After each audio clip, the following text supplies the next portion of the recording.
Hi friends, welcome to Salem Padma Samayal. நம்ம சேனலை இதுவரைக்கும் சப்ஸ்கிரைப் பண்ணாதவங்க பண்ணிக்கோங்க. பக்கத்துல இருக்கிற பெல் பட்டனை அழுத்திக்கோங்க. இன்னைக்கு நம்ம என்ன பார்க்க போறோம்னா கேரட் அல்வா. வாங்க எப்படி போய் பார்க்கலாம். இப்போ அதுக்கு தேவையான பொருள் பார்த்தீங்கன்னா கேரட் வந்து ஒரு 1/4 கிலோ தோலை சீவிட்டு இந்த மாதிரி துருவி வச்சிருக்கேன். இது வந்து சுகர்லெஸ் பால்கோவா. இது ஒரு 100 கிராம். இது 100 கிராம் அளவுக்கு சர்க்கரை,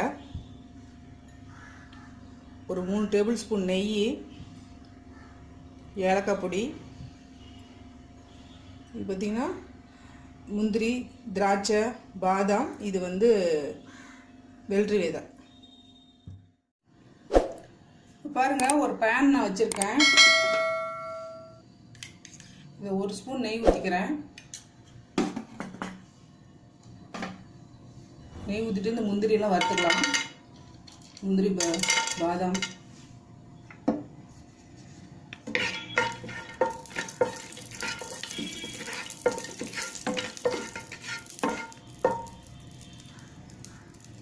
திராட்சையும் போட்டுக்கிறப்போ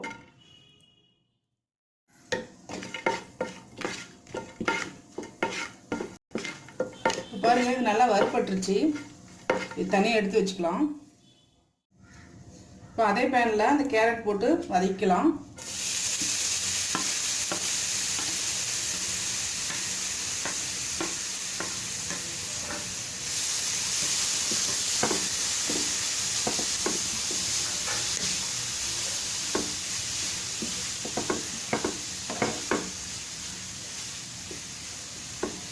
ஒரு 3 நிமிஷம் அளவுக்கு வதக்கலாம். பாருங்க, ஓரளவுக்கு வதங்கிருச்சு. இது லைட்டாக கொஞ்சமாக தண்ணி நான் தெளிச்சுக்கிறேன். தெளிச்சுட்டு மீடியம் ஃப்ளேம்லேயே கொஞ்சம் நேரம் வேக வைக்கலாம்.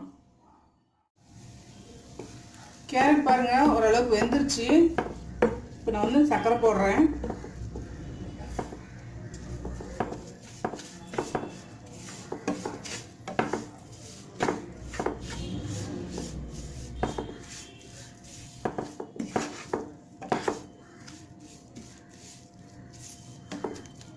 இது நல்லா வேகணும். பாருங்க, எல்லாம் ஒன்று சேர்ந்த மாதிரி வருது.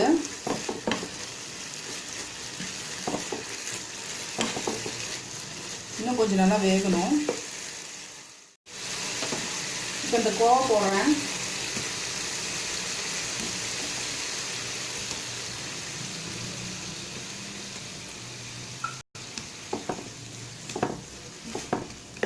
கோவா நல்லா வந்து மேஷ் பண்ணி விடணும்.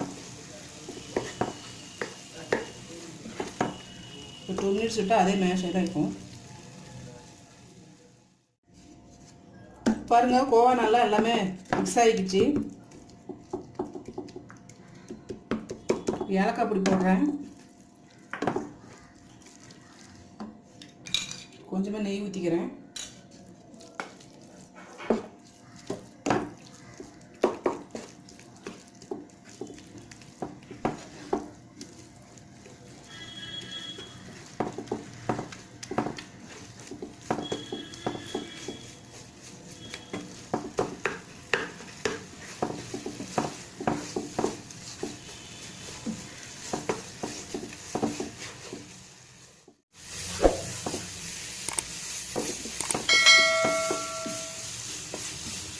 பாருங்க, ஒரு ஒட்டாமல் வரணும்.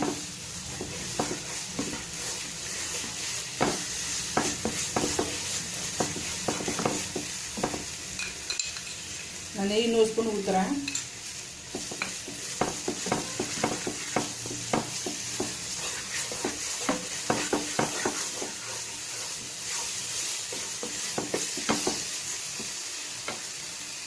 இப்போ இந்த வெள்ளரி விதை போடுறேன்.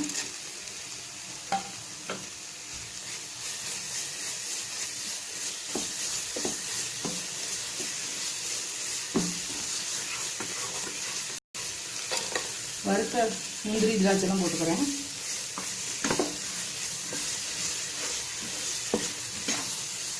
அவ்வளோதாங்க. நம்ம கேரட் அல்வா ரெடிங்க. இப்போ பாருங்கள், நம்ம செஞ்ச கேரட் அல்வா ரெடி ஆயிடுச்சுங்க. இது நல்லா ஹெல்த்தியாகவும் இருக்கும், நல்லா டேஸ்ட்டாகவும் இருக்கும். இதுக்கு மேலே நம்ம ஐஸ்கிரீம் கூட போட்டு சாப்பிட்லாம். இந்த வீடியோ உங்களுக்கு பிடிச்சிருந்தா லைக் பண்ணுங்கள், ஷேர் பண்ணுங்கள், கமெண்ட் பண்ணுங்கள்.